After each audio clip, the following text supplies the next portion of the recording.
สบายดีข้าน้อยเองมีชื่อว่านางอัญชันศรีสุพรรณทีมข่าวมสนฝ่ายมื้อนี้ได้มีโอกาสดีมาร่วมงานเปิดกีฬาของเมืองปากเงิมซึ่งบรรยากาศของงานจะเป็นแนวใดทีมข่าวเฮามีรายงานซึ่งก้อนกำลังทำอิฐที่จะเริ่มออกขบวนการแม่ก้อนกำลังของกองตุลียางและขบวนที่2ซึ่งเป็นของทุงชาติสาวนุ่มและน้อยเยาวชนซึ่งว่าปีนี้เมืองปากเงิมได้จัดพิธียิ่งใหญ่อลังการในนั้นโรงเรียนมสนฝ่ายก็ได้มีเกียรติของร่วม5 4 3 2 1ขอเสียงตบมือดังๆต้อนรับขบวนนักกีฬาเข้าสู่สนาม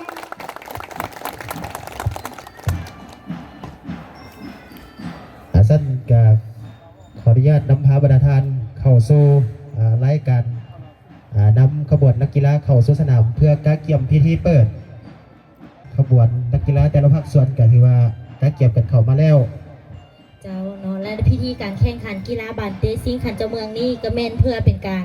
สร้างขบวนการต้อนรับกองประชุมใหญ่ครั้งที่5ขององค์คณะภาคเมืองปากเงิมและเพื่อเป็นการเฉลิมฉลองวันสร้างตั้งเมืองปากเงิมครบรอบ25 ปี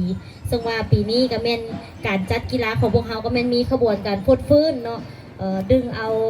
พ่อแม่ประชาชนหรือว่าเจ้าสัน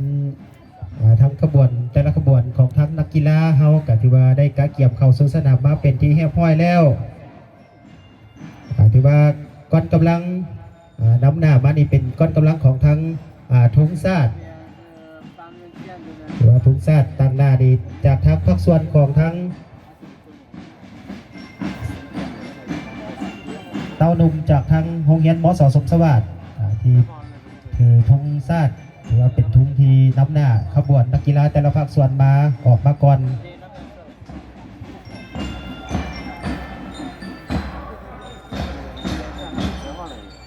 และแขกที่เข้าร่วมมื้อนี้ก็แม่นมีจำนวนหลวงหลายเนาะรวมทั้งนักกีฬากองทัพนักกีฬาและแขกเข้าร่วมในมื้อนี้ก็แม่นพันกว่าชีวิตด้วยกันเนาะทั่วเมืองปากเงิมและองค์การจะตั้งอ้อมข้างของเมืองปากเงิมของพวกเราเจ้าขบวนแต่ละขบวนก็ได้เคลื่อนเข้ามาสู่สนามแล้วสำหรับขบวนที่ติดตามมาด้วยทุงชาติออกมาก่อนแล้วเนาะที่ว่าจากน้องๆทั้งมส.สมสวัสดิ์ที่นำขบวนทุงชาติเข้าสู่สนามเพื่อการเกี่ยมพิธีเปิดนำหน้ามาก่อนแล้ว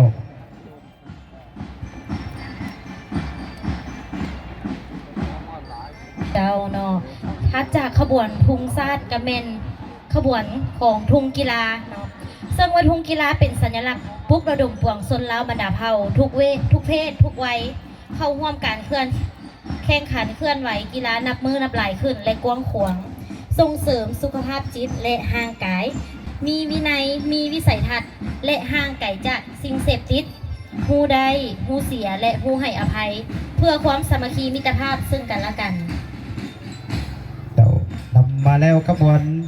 ที่3เป็นขบวนของทั้งป้ายคำขวัญของการแข่งขันกีฬาถือป้ายโดยตั้งหน้าน้องๆจากโรงเรียนมส.สมสวัสดิ์ที่ว่าเป็นป้ายเป็นสัญลักษณ์แห่งการกีฬาที่ว่าเจ้าเนาะมีทางป้ายปีเปิดการแข่งขันกีฬาบานเตซิงขันพานเจ้าเมืองปากเงิมประจำปี 2019 และการแข่งขันกีฬานักเรียนสามัญศึกษาประจำทรงเรียน 2019-2020 ทั่วเมืองปากเงิมทัดจาก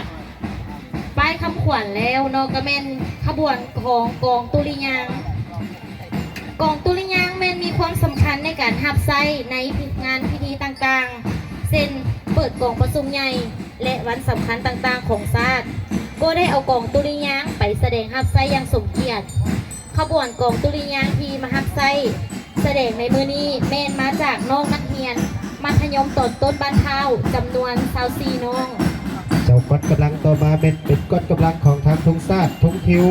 ก้อนกำลังจากน้องนักเรียนชั้นมัธยมทั้ง11แห่งทั่วเมืองปากเกิมจำนวน120น้องซึ่งว่ากองตุลิยางนี่เนาะก็เป็นทั้งที่แรกนี่ของเมืองเฮาก็เป็นตัวแทนของเมืองเนาะของเรียนมัธยมต้นบ้านเท้าเพิ่นได้ไปประกวดระดับนครหลวงก็ได้รางวัลชมเชยมาถือว่าเป็นครั้งที่ ของเมืองปากเงิมของพวกเขาเนาะ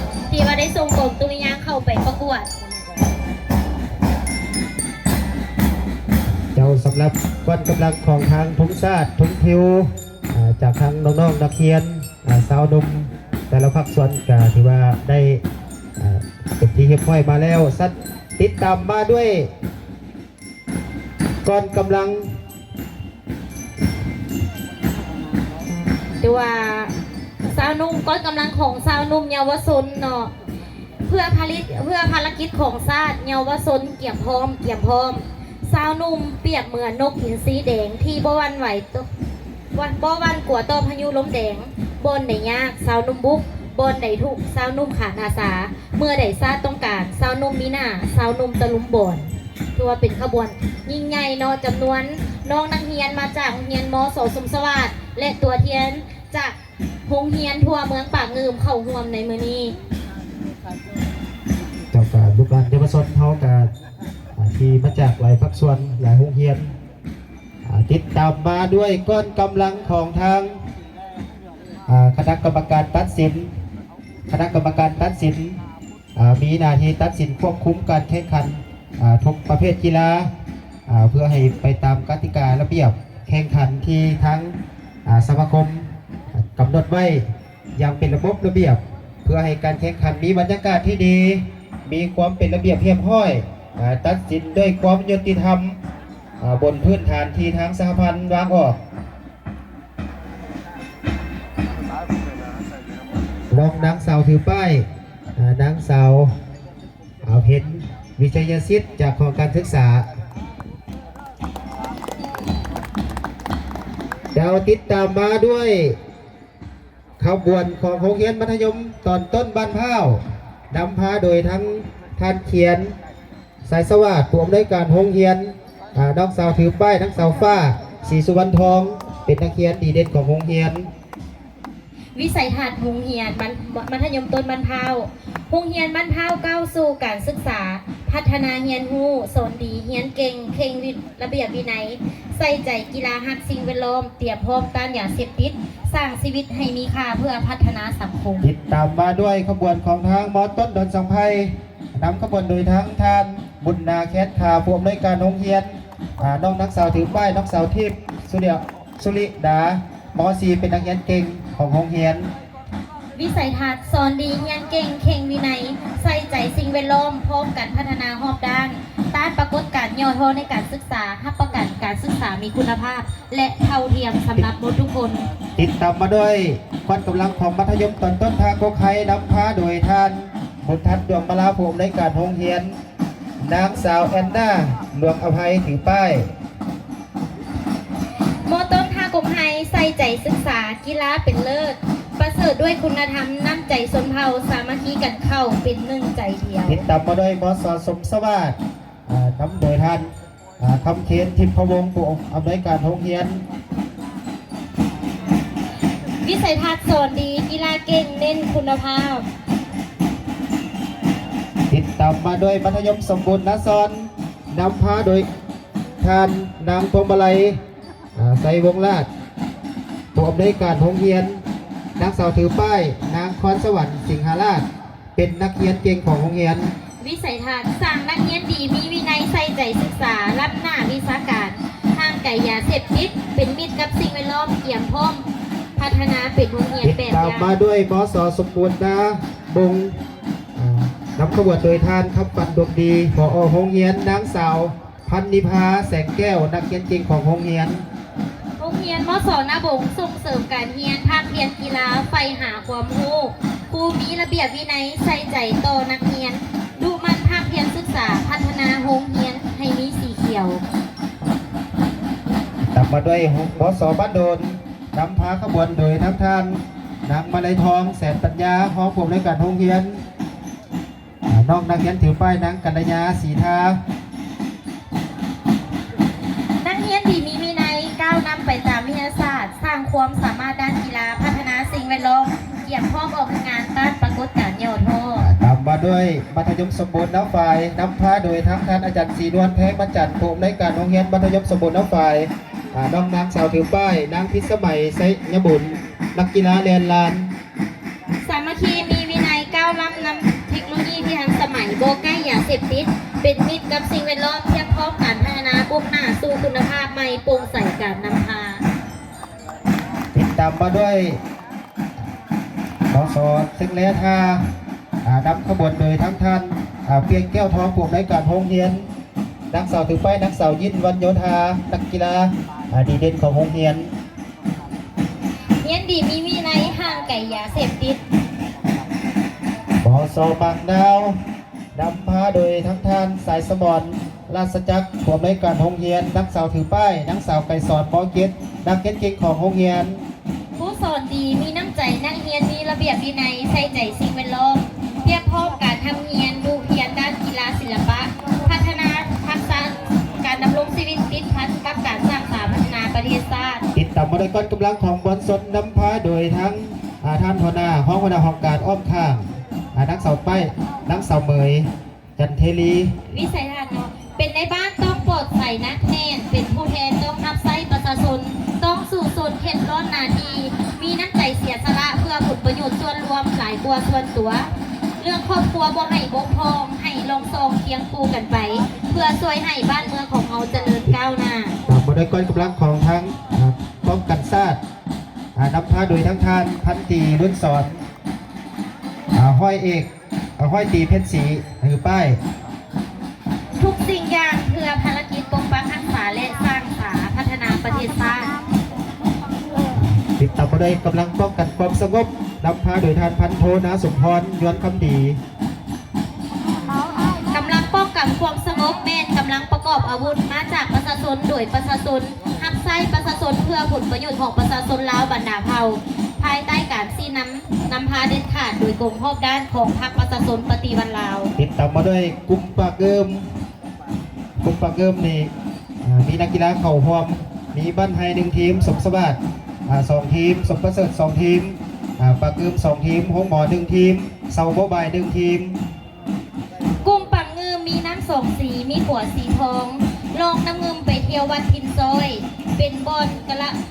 สักการะบูชาแล้วอวยโคงกลับมากินข้าวหลามปีนไก่บ้านไฮปังงืม ตามมาด้วยกลุ่มบ้านโดนเข่าหอมมีทั้งบ้านโดน2 ทีมบ้านโดนซ้าย1 ทีมคณะนำนักกีฬาครูฝึก33 คน เมืองน้ำโดนซื้อข้าวอ่อนข้าวหอมน้ำขาวใส่ปุ๊บดีเป้งมีคุณภาพ ใจประสาซึมซาบฟักไฟกีฬา ตามมาด้วยดมกระลึมกลุ่มดมกระลึมนำทีมโดยทั้งท่านในบ้านส่วนนักสาวถึงไปนักสาวเกศรกันบรรณวงศ์ กลุ่มดงกระลืมเป็นเขตดินดำน้ำสุกอูเข่าอูป่า มีทงนากว้างใหญ่ไพศาล มีระบบน้ำชลประทานไหลผ่านทงนาบวกประสาทำการผลิตเศรษฐกิจเข้มแข็งทางมี ติดตามมาด้วยก้อนกำลังของทางกลุ่มนาซอนนำพาโดยทั้งท่านสำทองธนุสรเลขาพรรคกลุ่มนาซอน กลุ่มนาซอนประกอบมี 2 ทีมเนาะบรรเทา2 ทีมหนองโมยัง1 ทีมครูฝึกและนักกีฬาเข้ารวมทั้งหมด55 คน วิสัยทัศน์ขอโทษเราค้ำขวดกลุ่มนาซอนประกอบมี 7 บ้าน มีเส้นทาง 13 ใต้แลนผ่าน มีโรงจักรโรงงาน มีการค้าบริการ มีนองหาน มีหนังสือใบลานตำนานปั้นไฟล้านประชาชนกลุ่มบ้านมีความสามัคคีปรองดองสมคำโยโย่องว่าเป็นกลุ่มบ้านพัฒนา ติดตามมาด้วยกลุ่มน้ำไฟน้ำขบวนโดยทั้งท่านคำฟ้องแก่นทศรเลขาพรรคกลุ่มบ้านน้ำไฟนักสาวถือป้ายนักสาวสินใจวงศานักกีฬาแลนด์ ทีมนักกีฬาหน้าฝ่ายเนาะเขาร่วมมีทั้งเบิร์ด3 ทีมเนาะบ้านหน้าฝ่าย1 ทีมบาเซียนยูไนเต็ด1 ทีมบ้านดอนสังไทยปีสินใจ1 ทีมคำขวัญกลุ่มหน้าฝ่ายกองเข่าใหญ่ลือซา4 มือตีผ้าคุณภาพตีเฮ็ดหน้าปีไข่เข้าปลูกแตงเต้าเป็นสินค้าปูปลาอุดมสมบูรณ์เทิดทูนวัฒนธรรม ตามมาด้วยก้อนกำลังกลุ่มสินใจนำพาโดยทั้งเลขาพรรคกลุ่มบ้านแต่ละบ้านเขาร่วมกันแข่งขันนักสาวภูเงินเกี่ยวบรรทัดในป้าย กลุ่มสินไซพบใจกันปฏิบัติหาห่วมอยู่ห่วมปกปักรักษาห่วมแก้ไขปัญหาห่วมสร้างสรรค์พัฒนาและห่วมก้าวหน้าสู่ความพัฒนา กับนครหลวงเวียงจันทร์ เจ้าสัตว์กาขบวนนักกีฬาแต่ละภาคส่วนกาเข้าสู่สนามเป็นที่เรียบร้อยแล้วสัตว์กาต่อไปขอเสริญทาง ของชาติของพรรคว่ารวมว่าเฉพาะเพื่อเป็นการสร้างขบวนการฮอบด้าน เพื่อต้อนรับกองประชุมใหญ่ครั้งที่ 5 ขององค์คณะพรรคเมืองปากเงิมและเพื่อต้อนรับวันสั่งตั้งเมืองปากเงิมครบรอบ25 ปีที่มันจะมาถึงในมมนี้ฉะนั้นเมืองปากเงิมของพวกเขาจึงได้จัดขบวนการแข่งขันกีฬาบานเตะสิงขันเจ้าเมืองปากเงิมและแข่งหมดกงเคารพทุ่ง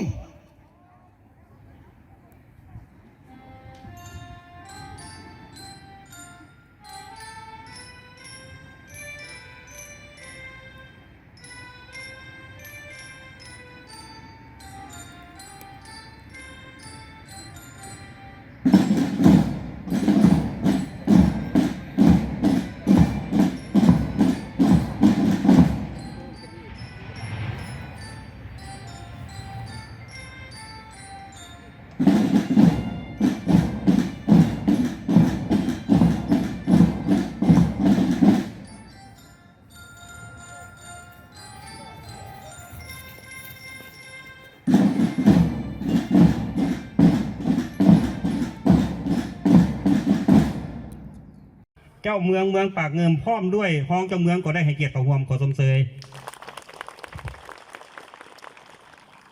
อานแสงอรุณวงศ์ภูธรห้องหัวหน้าแผนกศึกษาธิการและกีฬาก็ให้เกียรติเขาหวมขอสมเสยการคำพูดคำศรีคณะประจำพรรคเมืองหัวหน้าห้องการศึกษาธิการและกีฬาเมืองปากเงิมก็ให้เกียรติเขาหวมขอสมเสยอ้อมนั้นยังมีบรรดาท่านกรรมการพรรคเมืองหัวหน้าห้องการอ้อมข้างห้องการปกครองผู้อำนวยการโรงเรียนครูอาจารย์พร้อมด้วยนักเรียนสาวหนุ่มเยาวชนและก้อนกำลังจากภาคส่วนต่างๆก็ได้เขาห่วมยางหลวงหลายขอสมเสยเพื่อซี่ให้เห็นถึงการจัดตั้งปฏิบัติการแข่งขันกีฬาบานเตะสิงขันเจ้าเมืองในครั้งนี้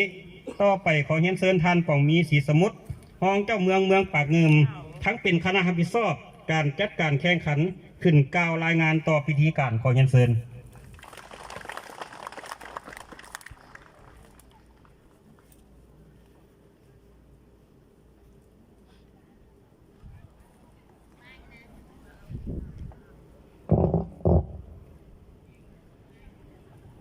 ขอเฮียนสหายขมูลเตียงทราชกรรมการพรรคนครหลวงเลขาพรรคเมืองเจ้าเมืองปากเงิมที่นับถือขอเฮียนสหายแสงอรุณวงศ์ภูธรของหัวหน้าแผนกศึกษากีฬานครหลวงที่นับถือบรรดาสหายคณะประจำบรรดาสหายกรรมการพรรคเมืองบรรดาท่านหัวหน้าห้องการบรรดาองค์การปกครองบ้านตลอดแขกที่มีเกียรติและน้องนุ่งนักเรียนที่เข้าร่วมที่นับถือและหักแพงข้าพเจ้าต่างหน้าคณะรับผิดชอบจัดการแข่งขันกีฬาบานเตะสีขันทานเจ้าเมืองปากเงิมขอรายงานการจัดการแข่งขันกีฬาครั้งนี้ก็เพื่อเป็นการสร้างขบวนการต้อนรับวันสำคัญของพรรคโดยเฉพาะวันสถาปนาสปป.ลาวครบรอบ 44 ปีวันคล้ายวันเกิดของประธานไกรสอนพรหมวิหารครบรอบ 99 ปีอดีตผู้นำที่แสนเคารพรักของทั่วปวงชนลาวทั้งชาติและเป็นการสร้างขบวนให้มีบรรยากาศเบิกบานมวลซื่นเพื่อต้อนรับกองประชุมใหญ่ครั้งที่ 5ที่จะไขขึ้นในม.นี้ขบวนการเฉลิมฉลองเมืองปากเงิมครบรอบ 25 ปีขบวนการเพื่อสุขภาพและห่างไกลยาเสพติดพันกับขบวนการรักษาและพัฒนานอกจากการแข่งขันกีฬาบานเตะสิงขันเจ้าเมืองแล้วก็ยังมีการแข่งขันกีฬามวลชนน้องนุ่งนักเรียนในทั่วเมืองปากเงิมการให้ก็เกี่ยมกัน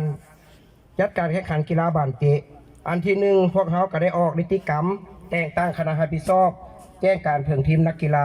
จัดกองประชุมเผยแพร่และออกข้อกำหนดกฎระเบียบ